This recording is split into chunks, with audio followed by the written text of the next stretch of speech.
Hello everybody, it's high noon in the Eiffel Mountains, and if we're going to keep that going, I suppose right now we're going to talk to our gunslingers in the next half an hour or thereabouts. I'm John Hindorf, this is the Audi Sports Studio, and we're at AudiOnTrack.com, your driver's seat on the web.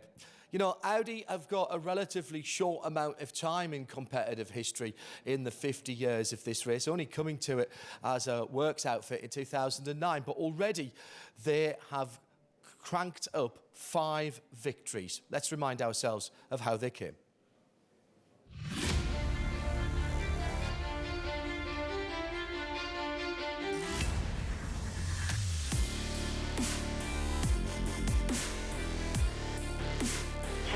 Check.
Some fantastic memories there for everybody here at Audi Sport, and I suspect for a lot of you fans out there watching us here live this afternoon as well. I've got a bit of goosebumps on that. Yeah, me too.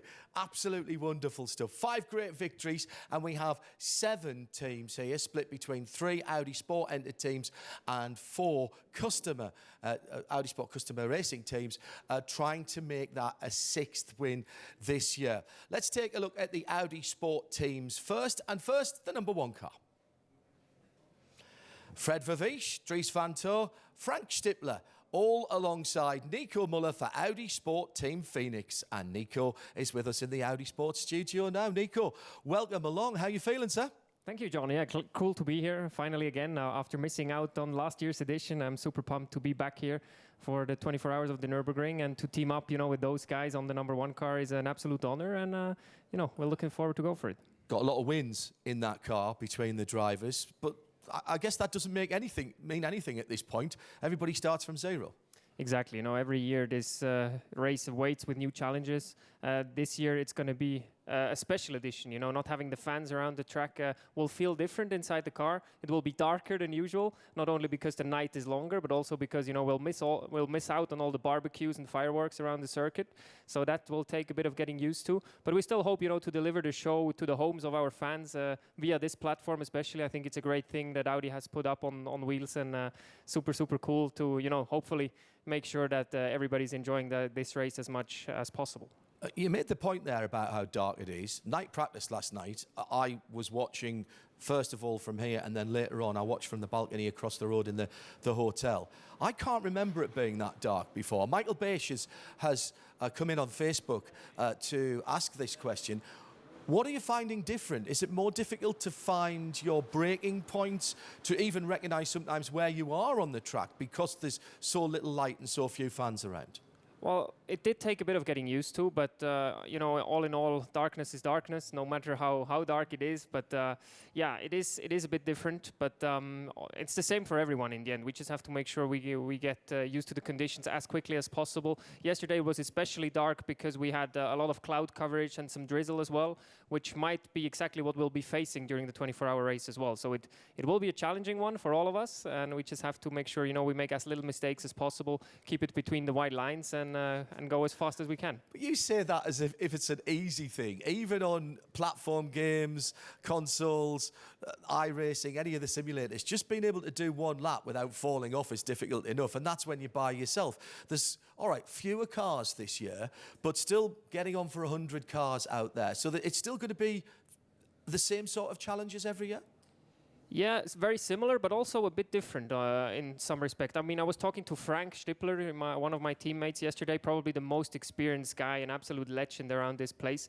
And we were having a discussion after night practice regarding the less traffic with these conditions in a combination. So, you know, having less cars, you know, crossing the track in front of you, especially when you have conditions with drizzle or drying up, you know, it will take longer for a dryish line to develop, and it's very difficult to see in the darkness, you know, how much water is there on track. And when there is a lot of traffic, you kind of rely on the people around you, you know, to show you what is possible, where the grip is. And if they are not around, it's up to you to judge, and that makes it quite difficult from time to time.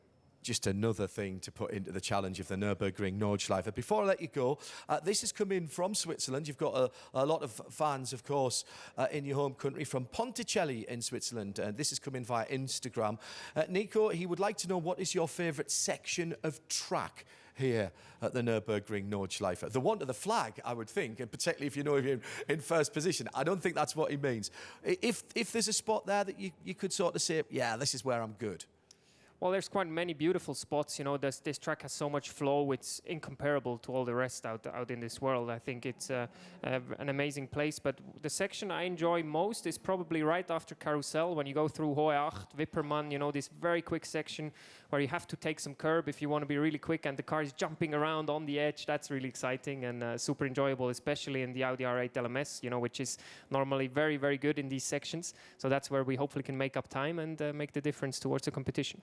Thanks for being with us here. Thanks for staying socially distanced, which is why we don't have the masks on, by the way. Nico, race well, be safe, and say hi to the rest of the team in the number one car for us. Thank you, John. Enjoy. Thank you. Nico Muller there joining us here in the Audi Sport studio. We've got representatives of all the other drivers. So let's move on to the next Audi Sport entry. This is the number 3 car for Audi Sport Team Car Collection. Let's have a look at the livery first of all on the screen behind me, and you can see that as well. And there it is. And we've got Mirko Bortolotti, Robin Freinge, along with Christopher Haase. And joining us here from the number 3 car is Marcus Winkelhock. Marcus, my man, how are you? Very good, and you? You good. You look well. Are you ready for this? You've been we haven't been doing a lot of racing this year. Are you ready to go? I have done a couple of races, but I did a lot of sport. I feel quite fit. You look it. Yeah, I am, and I'm really motivated for the race. It's going to be for sure a very, very difficult one, as Nico mentioned already this year, with all the weather circumstances, low temperature, no grip, long night, as Nico said already. It's like almost double amount of night driving. Normally it's like 6-7 hours. Now it's about 12 hours. So it's going to be a completely different 24 hours of Nürburgring as what we are used to. 3 wins here for you, 2 different teams. Have they all been different, or has there been something that has connected them all together, other than the Audi R8 LMS, obviously? Can you see some strand between them that has given you the edge to get victory?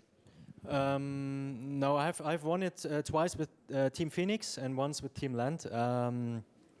But at the end, it's like the Audi spirit we have, you know, the combination of the whole team, you know, the mechanics, the drivers. There's like a real kind of family atmosphere, and especially for me, it's like something important. I need to feel well and confident with the team, and you don't feel, you know, like a lot of pressure. Everybody knows it's a very important race for everyone, for the teams, for the drivers, and especially for Audi.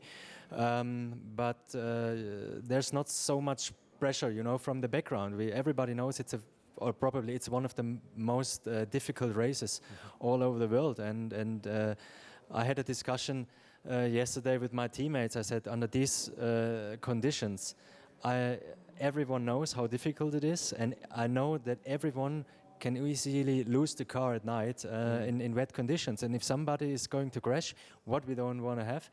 But I would be the last one which would be angry to someone else, because I know how difficult it is, and so we are all pulling one rope for the same target. But it will be very, very difficult this year. Colin Naggs on Facebook has sent through this question. You talked about your teammates as in terms of drivers, but of course there's more than just the drivers. There's a whole team behind. We've got what we're calling mission control just on the other side of that glass at the moment, where the data engineers are working with. How do you come to decide the setup of the car? Because clearly not everybody's going to have it as a driver exactly the way they want it. There has to be a compromise. And how much are you working with the engineers and the data engineers? Yeah, thank God I have to say, Christopher Hase, Bortolotti and myself, we have quite, I think, a kind of similar driving style, so there were no really issues with the setup, I have to say. And I'm normally a person anyway, or a driver, I can adapt quite good to a car which doesn't fit perfectly to my driving style. I can adapt quite good, so but it was, thank God it was not an issue at all. And how much difference then between, we have this fabulous spectacle, and let's hope it dries up a little bit, of single car qualifying. How much do you change the car from top qualifying for the one lap shootout to going into the race? Not actually a lot, because the car, if it feels good in the Nordschleife, at the end you put new tires on and go with lower fuel, but that's it at the end. Especially now with wet conditions, what we probably will have later in the qualifying, it's a completely different story again. But I think it's always good to have the car in the top 10. But we saw yesterday in the qualifying, in the night practice, it's so easy to lose a car, as we saw in the Mercedes and the Porsche, and this could cost us the race. So I think it's also about how much risk you should really go for the top qualifying, and not going, you know, over the limit and crash the chassis before the race starts. Looked like certainly the Mercedes had an issue just at Schwedenkreuz there, going down to the top of the foxhole. There is a little, over the top of the rise, there's a little bump there. You have to be very careful, particularly if you're slightly offline. Exactly, yeah, there's a little bump. It was drizzling there, so less grip anyway. And then if you go offline, there's some dust also a little bit. So, and this is actually one of the places you absolutely don't want to lose the car. One of the fastest parts of the track. I'll say what I'll say to everybody: be safe, race well, enjoy. Thank you. Marcus Winkelhock joining us in the Audi Sport studio from Audi Sport Team Car Collection, and best of luck to Mirko, Robin, Christopher as well, his teammates. Okay, the third, final, last but by no means least, of the Audi Sport entered cars is the number 29 for Audi Sport Team Land. And that will be driven by Mattia Drudi, Kelvin von der Linde and Chris Mason. This is what their car looks like. Very interesting colourway. You'll not lose that one at all, with the green, the white and the grey. And René Rast joins us. René, how are you? Hello, good afternoon. I'm very good, thank you. How When are was the last time I saw you? Just after you won the DTM that time. you? Must have been 3 years ago, 2 years Yes. ago, long time ago. Oh, good to man. see you. You've had a pretty decent run of it since then, haven't you? Yeah, recently, I mean, DTM this year is quite tough, I have to say. Last year was a bit easier, but yeah, in general, last 3-4 years were very good for me. Is there any similarities between what you do in DTM and what you do here, other than the 4 rings that's on your gilet there? The track is similar, not the Nordschleife obviously, but we've been here the last 2 weekends on the Grand Prix circuit and on the short version of the Nürburgring. So I've been here the last 2 weeks already, but obviously the Nordschleife is something very special and different, and it has nothing to do with DTM obviously, but yeah, it feels good to be back. A couple of questions coming in, actually. This from Eric Canavarthi, who says, how do you divide up how much driving each driver is going to do in the race, and what are the limits, if there are any, for driving in the race? Yeah, basically we have 4 drivers, so we try to split it equal between all 4 drivers. So we have like a rhythm. There's one driver who starts the race, and then it's basically always the same sequence of drivers. And normally, if somebody doesn't really feel comfortable, either in the wet, in the dry, or in the dark, we talk to each other, and then we might find a different compromise. So it's always also a bit spontaneous. Sometimes, if a driver doesn't feel well, he might step out and just give the other driver the opportunity to drive his stint. But it's there is no proper scheme or a rhythm before the race, but we try to just also do improvise a bit. Team Land, they know their way around here quite well. Won before for Audi. What's it like stepping into a team like that? Yeah, obviously Team Land, they are one of the best GT3 teams in the world, especially with Audi. They have a lot of experience. They won here, and they are a bunch of very good people, good engineers, good mechanics. Everything is just working together. To be part of that team is a big privilege, especially here at the Nürburgring, and yeah, hopefully we can celebrate some more success together. Well, and 3 of the drivers in the car have got wins here. Matthias Drudi doesn't. So does that put a bit more pressure on him, or does it put more pressure on you to get him onto the top step of the podium? Maybe both, but obviously he's a good driver. He's new to the 24 Nürburgring. He did a lot of NLS races previously, so he has the experience on the track, but he's missing obviously the race experience on this, especially the 24 Nürburgring track, in the traffic, in the night, in the difficult conditions. So that's what he's missing. But obviously he's a very experienced and good driver, and we try to to give him advice if he needs. But I think there's no extra pressure for us, but maybe he wants to be on the podium as well. But what advice can you give? That's a great point. This track has so many tiny nuances. You could sit down, you could walk around the track and say, yeah, and then maybe 2 hours later you'll go, oh, forgot to tell you about such and such at Brunchen, you know. Yeah, that's the thing. That's exactly what you say. This track is so special, and I always say, I've done 15, 24-hour races around about here, and I have a story to each of every corner, and I can tell you why it's slippery in which corner and what happened to me previously. So I have a lot of experience, but this experience a new driver has to gain by his own. Obviously, if he crashes, then it's not good, but he should get that experience by his own. But because when we tell him, look, it could be slippery there, he might remember, but at the end, you have to do your own experience. It's good to see you again, my friend. Be safe, race well. Thank you. Have fun. René Rast with us here live at, just coming up to 20 minutes past midday here, Central European summertime. The weather's not too summery outside at the moment. Still a little bit of drizzle going on for what's called the 24-hour classic race, the young timer race.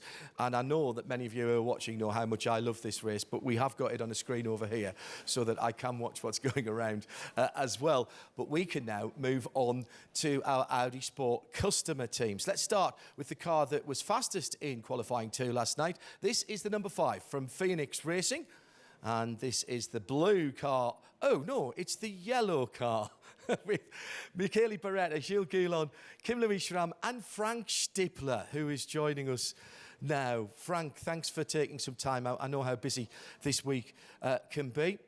Well, I was going to say, how well has the week gone so far, but fastest to Audi in the Q2 last night, so happy with the car? Yeah, the car is working nice. Hi, John, by the way. Yes, thanks nice to meet you. Obviously the lap time was not bad. The surroundings were pretty fast, I would say. Not so much traffic because of the special circumstances we've got this season.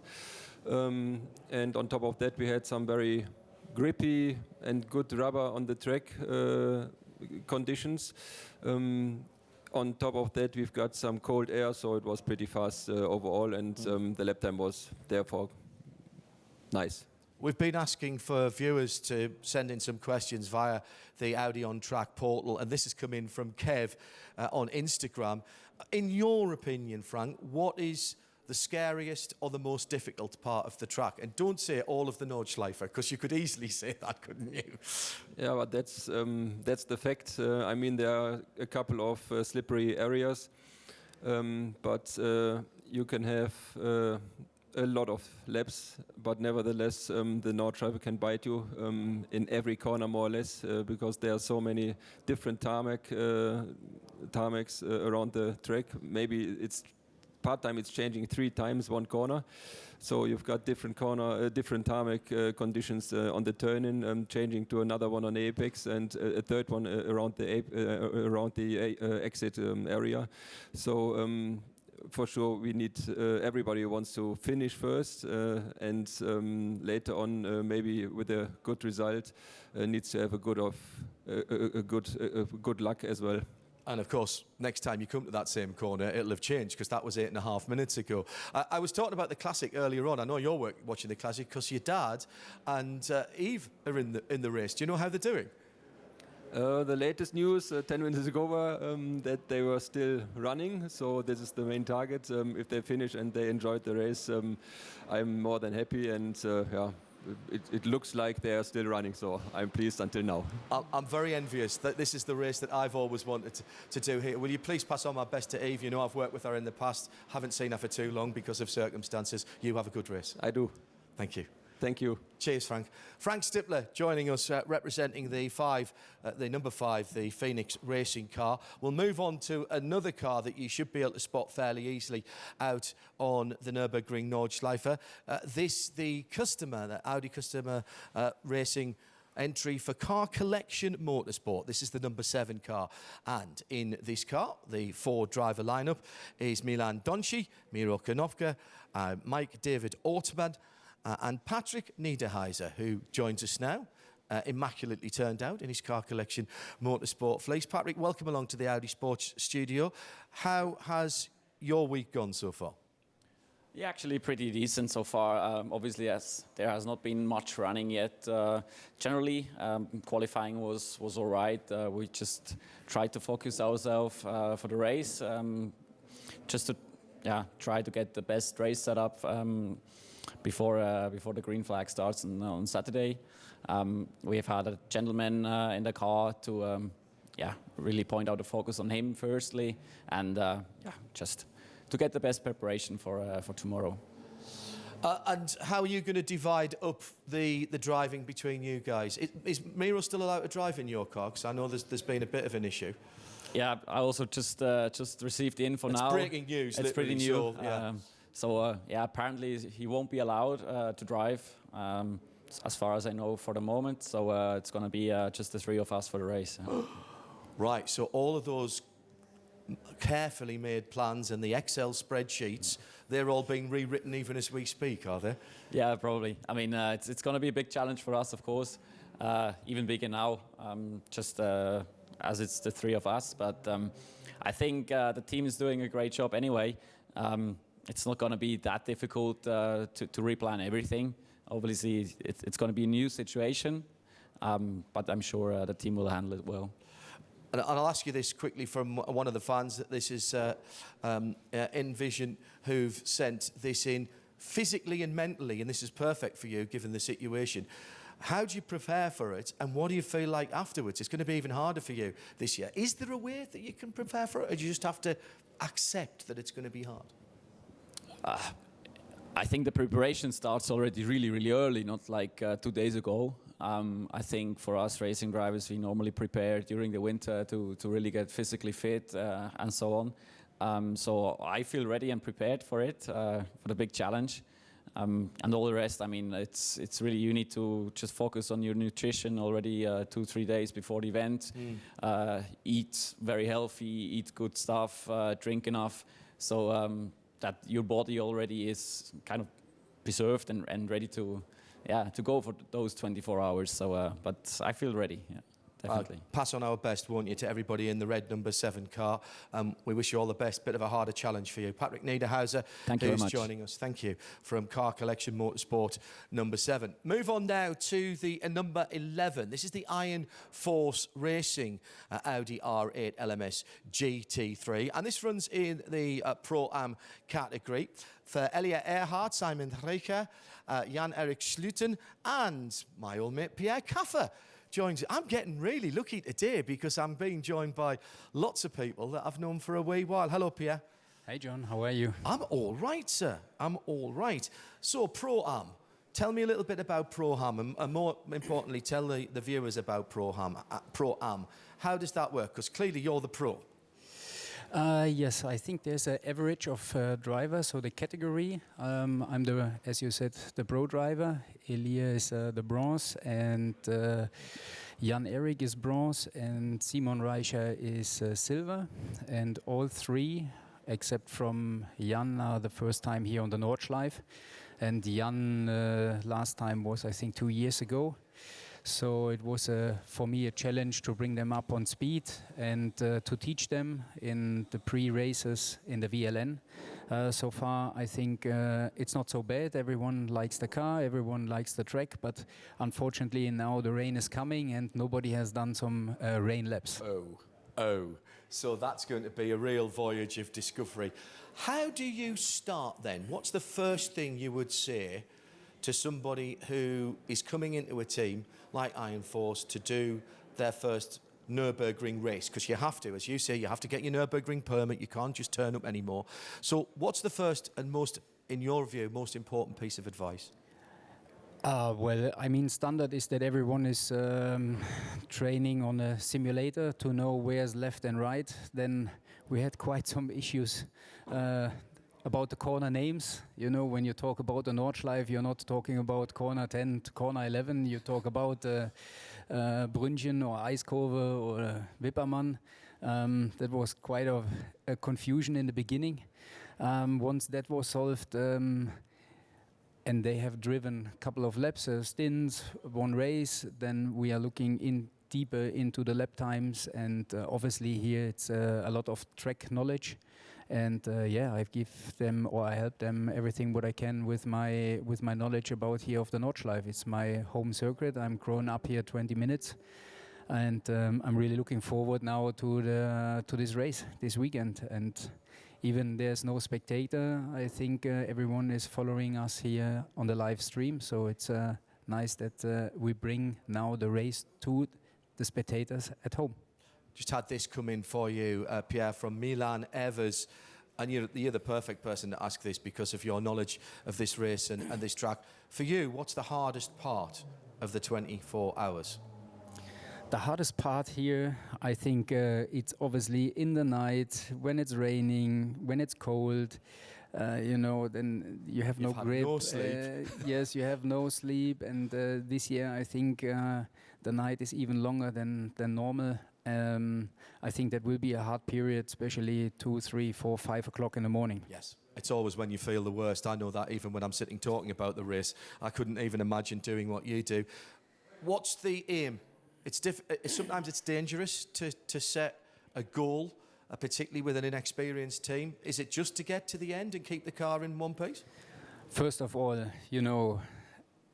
when we talk many times in a 24-hour race, everyone say, stay on track, keep it clean, no issues, and then we will see where we end up. And I think for us, it's a 2 years program.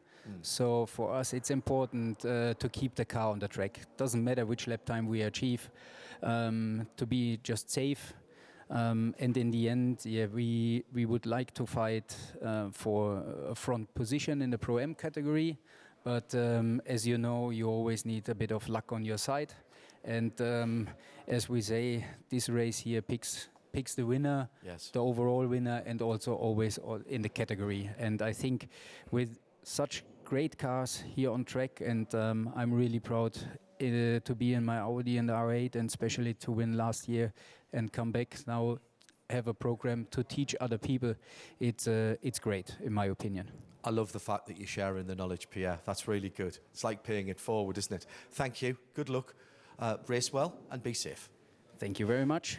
Pierre Caffer then, watch out for that number 11, a really funky paint scheme on that. Last but by no means least of the four Audi Sport Customer Racing teams is the number 15 car, and this is Racing powered by HFG and racing engineers Stefan Aust, Christian Bollrath, Bernhard Hensel and Rahel Frey is with us. Rahel, lovely to see you again. Again, it's been quite a while since you and I have talked. How are you, first of all, since I haven't seen you? Thanks for asking. I'm brilliant, actually. I just have Le Mans in the back for a second time. So we had quite a nice warm-up, but now we are ready to go for the big one on the Nordschleife. Can you draw any parallels at all, other than they're both 24-hour races, between the Le Mans 24 and the Nürburgring 24? It's always long. No, but actually, I would say Nordschleife is always unique. We were lucky in Le Mans once again. We had no rain at all. This weekend, it looks a little bit different. The weather forecast is not the best, but I guess it's always spacing up the action on the Nordschleife here. And as my teammates already said, or Pierre just mentioned, the night is really long. And we are all a little bit afraid of the night with the tricky conditions. So let's see how it goes. See, if it was dry in the night, the drivers like it because there's no distractions. You just see the track. It's almost like turning the resolution down on the game so that there's nothing on the side. All you see is the track in the distance. But that wetness and the uncertainty that the long lap brings here at the Nordschleife, that's the thing, because you can't treat it like a normal racetrack.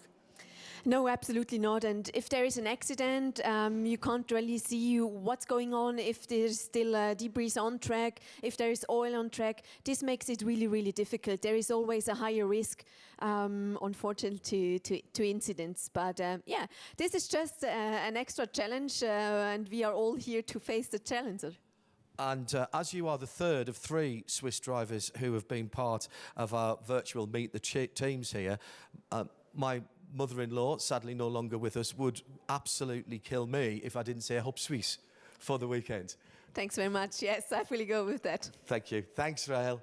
Best of luck for that number 15 car. Well, there you are then, a whistle-stop tour through the 7 cars that represent Audi Sport and Audi Sport Customer Racing in the 50th running of the Nürburgring 24 hours. Now, whilst we're away, there'll be other things happening, and it gives you the opportunity to either look back at our earlier show or indeed have a little bit of an explore around the portal of Audi on track. Definitely go to the 360 in the pit lane. There's various things that you can click on. I was standing with Frank Behler and Alan McNish earlier on, and we were going, "Ooh, that's clever. Ooh, I didn't know that. Ooh, I better write that down." There's loads of great information, so you can busy yourself doing that and become a Nürburgring expert before we come back at 3 o'clock Central European Summer Time. See you then.